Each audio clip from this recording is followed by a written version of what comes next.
എൻ്റെ ഒരു ഗ്രേറ്റ് ഡ്രീമാണ് ആയിരുന്നത്.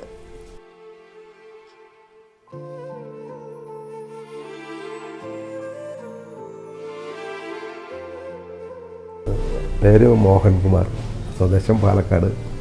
എൻ്റെ പേര് അമ്പിളി. ഞാൻ ഹെൽത്ത് സർവീസിലായിരുന്നു വർക്ക് ചെയ്തുകൊണ്ടിരുന്നത്, ഫാർമസിസ്റ്റായിരുന്നു.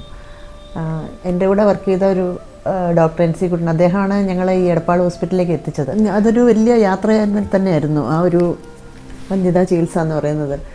ഞങ്ങൾ എടപ്പാൾ ഹോസ്പിറ്റൽ സൈമറിൽ എത്തുമ്പം സാറ് നമ്മളോട് നിങ്ങൾക്കൊരു പ്രത്യേകിച്ച് പ്രശ്നമൊന്നുമില്ല, ഇതെല്ലാം ഞാൻ ഓക്കെ ആക്കും, ഒന്നും പേടിക്കേണ്ട കാര്യമില്ല എന്നായിരുന്നു സാറ് ആദ്യം പറഞ്ഞത്. അപ്പോൾ അവിടെ തന്നെ നമുക്ക് അതിനോടൊരു വല്ലാത്തൊരു വിശ്വാസമായിരുന്നു. 9 വർഷമായി, കല്യാണം കഴിഞ്ഞിട്ട് 9 വർഷം കഴിഞ്ഞു. നമുക്ക് ഏജും ആയി വരുമല്ലേ. അപ്പോൾ ഏജ് ആയി വരുമ്പോൾ അതിൻ്റേതായ ബുദ്ധിമുട്ടുകളും എല്ലാം ഉണ്ടാവുമല്ലോ. അപ്പോൾ എന്താണെങ്കിലും ആ സ്ട്രഗിള് ഞങ്ങൾ സഹിച്ചിട്ടാണെങ്കിലും ഞങ്ങൾക്കൊരു കുഞ്ഞ് വേണമെന്നുള്ളൊരു ആഗ്രഹമായിരുന്നു. അങ്ങനെ ഞങ്ങൾ ഇക്സി തിരഞ്ഞെടുത്തതിൻ്റെ കാര്യം എന്ന് പറഞ്ഞാൽ അത് പെർസെൻറ്റേജ് കൂടുതലാണ് അതിൻ്റെ വിജയശതമാനം. അപ്പോൾ സാറും അത് ഓക്കെ പറഞ്ഞു. അതൊരു വലിയ ജേണി തന്നെയാണ്. ഒരുപാട് മരുന്നുകൾ, അതുപോലെ നമ്മുടെ ഓരോ സമയത്തും നമ്മൾ കൃത്യമായിട്ട് ചെയ്യേണ്ട ട്രീറ്റ്മെൻറ്റുകൾ കൃത്യമായിട്ട് അവിടെ ചെല്ലണം.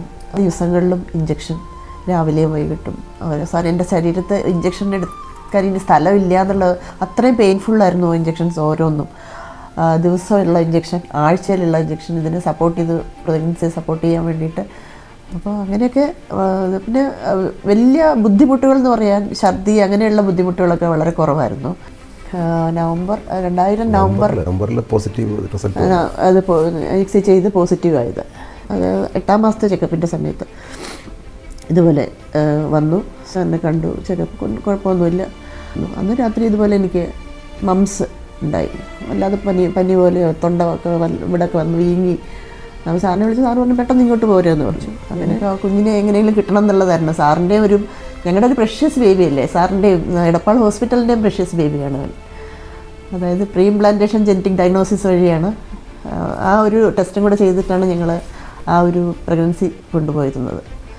അതായത് ജനിതക തകരാറൊന്നും ഇല്ലാത്ത ഒരു കുഞ്ഞ് എന്നുള്ള ഒരു രീതിയിൽ സൗത്ത് ഇന്ത്യയിലത്തെ ആദ്യത്തെ കുഞ്ഞാണത്. അങ്ങനെ അത് പ്രഗ്നൻസി പോസിറ്റീവാണെന്ന് പറഞ്ഞപ്പോൾ അത് സന്തോഷമോ സങ്കടമോ എന്തൊന്നും പറയാൻ പറ്റില്ല.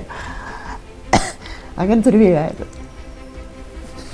അന്ന് ചേട്ടനും എൻ്റെ വീട്ടുകാരും ചേട്ടൻ്റെ വീട്ടുകാരും ഒക്കെ ഭയങ്കര സന്തോഷത്തിലായിരുന്നു. എനിക്കിപ്പോൾ അത് പറയുമ്പോൾ സങ്കടമാണോന്നും പറയാൻ പറ്റില്ല, സന്തോഷമാണോന്നും പറയാൻ പറ്റില്ല. എന്നുവെച്ചാൽ എൻ്റെ ഒരു ഗ്രേറ്റ് ഡ്രീമാണ് ആയിരുന്നത്. എനിക്ക് പറയാനുള്ള മറ്റൊരു കാര്യം, അതായത് നമ്മളിപ്പോൾ ഒരു കുഞ്ഞിനെ ആഗ്രഹിക്കുന്ന ഒരു ദമ്പതികളാണെന്നുണ്ടെങ്കിൽ ട്രീറ്റ്മെൻറ്റ് വൈകിക്കരുത്. കാരണം നമ്മുടെ പ്രായം കടന്നു പോകുന്തോറും നമ്മുടെ ശാരീരികവും മാനസികവുമായ പല മാറ്റങ്ങളും നമ്മൾ സംഭവിക്കും. ഞങ്ങളെന്ന് വെച്ചാൽ എനിക്കന്ന് 35 വയസ്സായിരുന്നു. അപ്പോൾ എനിക്ക് ഒരു പേടിയെന്ന് വെച്ചാൽ എന്തെങ്കിലും വൈകല്യങ്ങളോ അങ്ങനെ ജനിതക തകരാറ് അങ്ങനെയൊക്കെ ഒരു കുട്ടി ഉണ്ടായാൽ നമ്മളതിനെ ഫേസ് ചെയ്യണം, കിട്ടിയാൽ ഫേസ് ചെയ്യുക ചെയ്യും. പക്ഷേ അതല്ലാതെ അങ്ങനെ ഒരു ട്രീറ്റ്മെൻറ്റിലേക്ക് പോകാൻ നമുക്ക് സാധിക്കുമെങ്കിൽ അത് വളരെ നല്ലതല്ലേ. അത് ഞാൻ സാറിൻ്റെ അടുത്ത് മെൻഷൻ ചെയ്തിട്ടുണ്ടായിരുന്നു.